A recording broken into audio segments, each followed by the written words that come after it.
राम की वाट प्रतिदिन देखा करती थी। एक दिन भगवान श्री राम स्वयं लघु भ्राता लक्ष्मण के साथ में शिवरी की कुटिया पर पहुंच गए और जूठे बेर भगवान श्री राम ने शिवरी की कुटिया पर खाए। शिवरी ने क्या किया, सब्र रखा तो कौन मिला, राम मिले, और वो भी क्या, जूठे बेर खाए। आप इसी तरीके से अंदाजा लगा लीजिएगा कि आपके जीवन में भी इसी प्रकार से उजाला होने वाला है। आज हम बात करने वाले हैं आदर्श ग्रह, पापी ग्रह, छलिया ग्रह, मायावी ग्रह और आपको आपके अंदर भय, डर, चिंता ये उत्पन्न करने वाले श्री राहु महाराज के बारे में, कि राहु महाराज का प्रभाव आगे 18 महीने तक आपके जीवन पर क्या रहेगा। 18 महीने तक राहु महाराज आपको क्या देंगे, 18 महीने तक, क्योंकि राहु महाराज एक राशि में 18 महीने तक गोचर करते हैं। सबसे मंद गति कछुए के समान चलने वाले श्री शनिदेव महाराज हैं, और उनसे कम गति में चलने वाले कौन से ग्रह हैं, राहु महाराज हैं और केतु महाराज। शनिदेव महाराज 2.5 वर्ष एक राशि में गोचर करते हैं, वहीं पर राहु महाराज 18 महीने एक राशि में गोचर करते हैं। क्या प्रभाव रहेगा राहु महाराज का आपके ठीक नवम भाव पर, और ये कब से होगा, ये भी ध्यान से, काफी दर्शक कहते हैं गुरुजी आप बताते नहीं है। तो देखिए ये प्रभाव जो है, यह प्रभाव ठीक 18 मई, यही 18 मई 2025, यही 18 मई से आपके जीवन पर यह प्रारंभ हो जाएगा। और 18 मई के बाद आपके ठीक 10वें भाव से राहु महाराज निकलकर आपके नवम भाव पर आ जाएंगे, और आपके नवम भाव से शनिदेव महाराज आपके 10वें भाव पर पहुंच जाएंगे। ये कुछ योग यहाँ पर पिशाच योग भी बनेगा, जहां पर जब शनिदेव महाराज राहु महाराज एक साथ होंगे तो पिशाच योग भी बनेगा, जिसका हम आपको अलग प्रोग्राम देंगे। फिलहाल में हम यहाँ पर राहु की बात करने जा रहे हैं कि राहु महाराज का नवम भाव पर अर्थात अपने परम मित्र शनिदेव महाराज की राशि में होने से जो सबसे पहला प्रभाव आपके ऊपर देखा जाएगा, कहते हैं मित्र है शनिदेव महाराज, क्या है, शनिदेव महाराज जो है एक क्रूर ग्रह हैं, और राहु क्या है, पापी ग्रह हैं। तो दोनों में जो कॉम्बिनेशन है, दोनों में जो संबंध है, वो दोनों में मित्र भाव के संबंध हैं। इसलिए कभी भी मित्र चाहे कितना भी खराब हो, कितना भी पापी हो, कितना भी दुष्ट हो, लेकिन अपने मित्र को हानि थोड़ी पहुंचाएगा।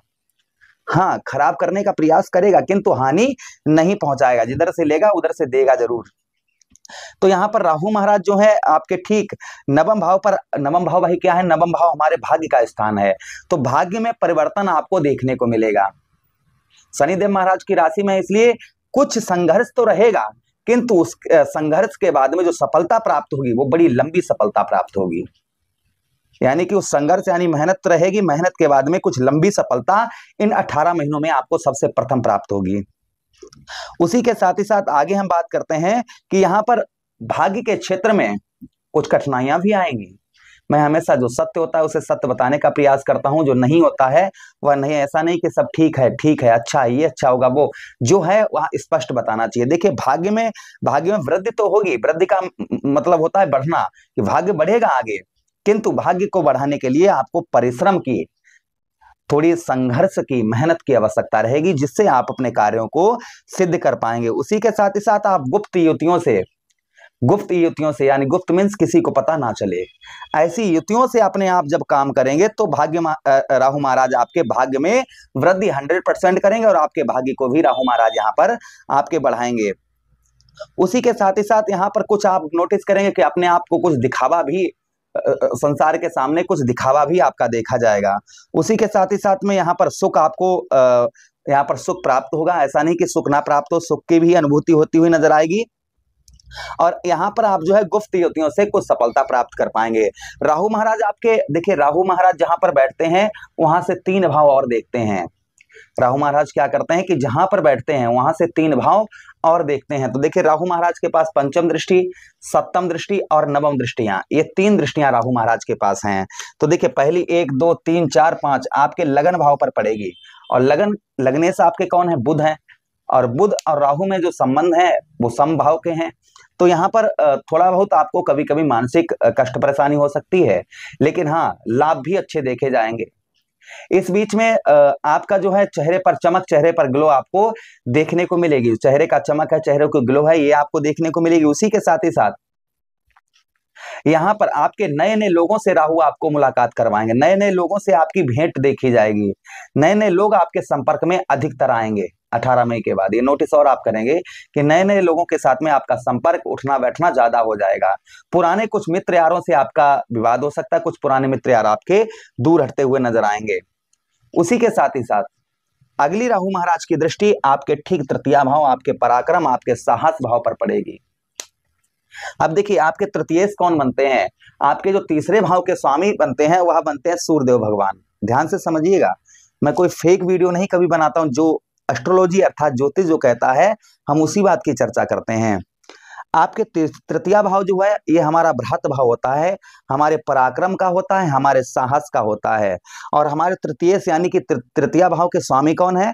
हमारे तृतीया भाव के जो स्वामी बनते हैं वह बनते हैं सूर्यदेव भगवान। अब सूर्यदेव भगवान और राहु महाराज में जो संबंध है दोनों ग्रहों में, वो शत्रु भाव के हैं। भाई राहु क्या करते हैं? सूर्यदेव भगवान को ग्रहण लगाते हैं। राहु क्या करते हैं? सूर्यदेव भगवान को ग्रहण लगाते हैं। अब भाई शत्रु भाव से यहां पर देखेंगे, शत्रु भाव को देखेंगे, जिसके कारण आपको वाणी पर अपने नियंत्रण बनाकर रखना होगा। सबसे प्रथम अपने जितना आप अपनी वाणी पर मधुरता रखेंगे और जितना अपनी वाणी से कंट्रोल करेंगे, लोगों को आकर्षित करेंगे, उतना ही अच्छा देखा जाएगा। जितना हो सके अपने काम बनाने के लिए बोलें कम और सुने ज्यादा, ये सावधानी और बनाकर रखें तो अच्छा रहेगा। उसी के साथ ये आपका तृतीया भाव पर राहु का अगर स्वयं बैठे हो तो अच्छा प्रभाव रहता है। यहाँ पर ऐसा नहीं कि राहु, भाई ज्योतिष में साफ साफ इस चीज का वर्णन आया है कि राहु महाराज जो है ये हमेशा अशुभ फल नहीं देते हैं। ये आप बिल्कुल अपने दिमाग से ये चीज को निकाल दीजिएगा कि राहु महाराज हमेशा ही अशुभ फल देते हैं। नहीं, ऐसा नहीं है। राहु क्या करते हैं? हमेशा अशुभ फल नहीं देते, ये शुभ भी फल देते हैं। तो कभी कभी आपका कॉन्फिडेंस लेवल बहुत अच्छा देखा जाएगा और कभी कभी आप जो है देखेंगे कि अपनी वाणी से लोगों को एक्टिव करते हुए भी नजर आएंगे। उसी के साथ ही साथ तीसरा भाव, भाइयों का सपोर्ट आपको कम प्राप्त होगा। जो आपके भाई बहन हैं, भाई तीसरा भाव हमारा भ्रात भाव होता है और शत्रु भाव से यहाँ पर देखेंगे, इसलिए भाइयों का सपोर्ट थोड़ा सा कम देखने को मिलेगा। हाँ, मैं ये नहीं कह रहा हूँ कि भाइयों का बिल्कुल सुख नहीं मिलेगा, आपको भाइयों का सहयोग प्राप्त नहीं, ऐसा नहीं है। भाइयों का सुख भी मिलेगा, सहयोग भी प्राप्त होगा, किंतु यहाँ पर आप अपेक्षा ना रखें कि हमें भाइयों से कुछ सुख की या कुछ हेल्प की प्राप्ति होगी, ये ध्यान रखिएगा। राहु की अगली दृष्टि 1 2 3 4 5 6 7 8 9 आपके ठीक कहां पर? आपके ठीक पंचम भाव पर। आपके पंचमेश कौन बनते हैं? आपके जो पंचम भाव के स्वामी बनते हैं वह बनते हैं शुक्र, दैत्य गुरु शुक्राचार्य जी। अब देखिए, शुक्र में और राहु में, शुक्र कौन है? दैत्यों के गुरु हैं और राहु क्या है? दैत्य हैं। तो यहां से मित्र भाव की दृष्टि हो गई। राहु यहां से मित्र भाव से यहां पर देखेंगे आपके पंचम भाव को, जिससे आपको संतान का सुख अति उत्तम प्राप्त होगा। संतान का सुख जो है वह अति उत्तम प्राप्त होगा। बुद्धि, आप अपनी बुद्धि से बहुत अच्छे कार्य सिद्ध करते हुए भी नजर आएंगे। लव लाइफ जो है वो काफी उत्तम, काफी अच्छी राहु महाराज यहाँ पर आपकी करवाएंगे। जो आपकी लव लाइफ है, लव लाइफ काफी अच्छी आपकी देखने को आपको मिलेगी। उसी के साथ ही साथ कभी कभी आपको ये पेट संबंधी रोग प्रदान कर सकते हैं, इसलिए खान पान का ध्यान रखें। ऐसी चीज ना खाएं जो आपको पेट में प्रॉब्लम, समस्या आपके पहुंचाए। इस चीज का आप जो है ध्यान रखें। राहु को आप जो है प्रसन्न करने के लिए आपको क्या उपाय करने चाहिए? तो देखिए, राहु महाराज कहां पर हैं?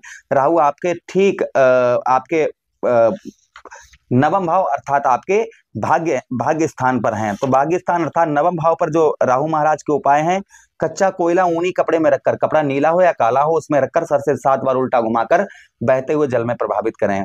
ओम राहुवे नमः इस मंत्र का जप करें और उसी के साथ ही साथ शिवलिंग पर 1 लोटा जल प्रतिदिन चढ़ाते रहें। ये करने से राहु महाराज का शुभ फल आपको अवश्य ही प्राप्त होगा, इसमें कोई संदेह शंका नहीं है। आशा कर रहे हैं ये प्रोग्राम काफी अच्छा आप लोगों को लगा है तो लाइक कर दीजिए, चैनल को सब्सक्राइब प्लीज कर लीजिएगा और यह प्रोग्राम अपने मित्र यारों के पास शेयर कर दीजिए। हमें आदेश दीजिए। हरे कृष्णा, राधे कृष्णा।